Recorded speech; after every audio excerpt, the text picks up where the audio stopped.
Moi, c'est Léa, et j'ai décidé de ne pas rester assise pendant 20 ans. J'ai grandi dans une famille qui m'a toujours aimée, je ne peux pas dire le contraire. Mais l'amour ne comble pas tout. Il y avait une absence qui pesait sur moi, celle de mon père. Alors j'ai grandi avec ce manque, sans trop savoir s'il me définissait ou si j'essayais juste de l'oublier.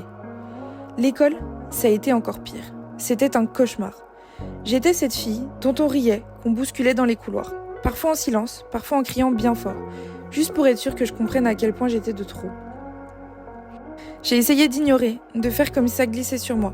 Mais les mots, eux, s'infiltrent partout, même quand on croit qu'on les oublie. Alors, j'ai voulu partir, à plusieurs reprises. Parce qu'à quoi bon continuer quand chaque journée est une guerre qu'on sait perdue d'avance. Mais je suis encore là. L'anorexie, elle, est venue après, comme si mon corps aussi voulait disparaître. Je voulais être légère, je voulais être invisible. J'ai failli laisser ma peau, mais encore une fois, la vie a décidé que je resterais.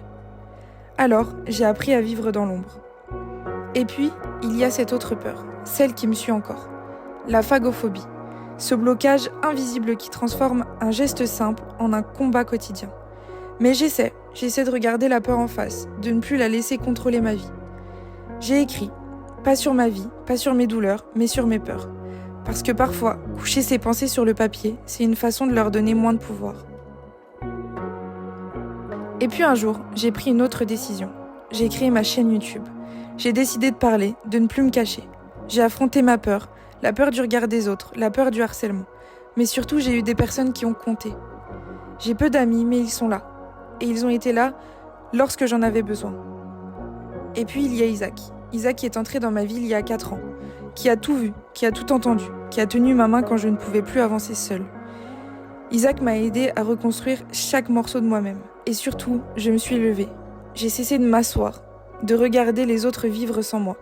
J'ai décidé que mon histoire ne serait pas définie par la douleur, parce que j'ai perdu, ou par les moments sombres. J'ai choisi de ne plus me cacher, d'arrêter de fuir, de regarder la vie en face. Et même si je n'ai pas toutes les réponses, même si tout n'est pas encore facile, je sais que je n'ai plus peur de continuer à avancer.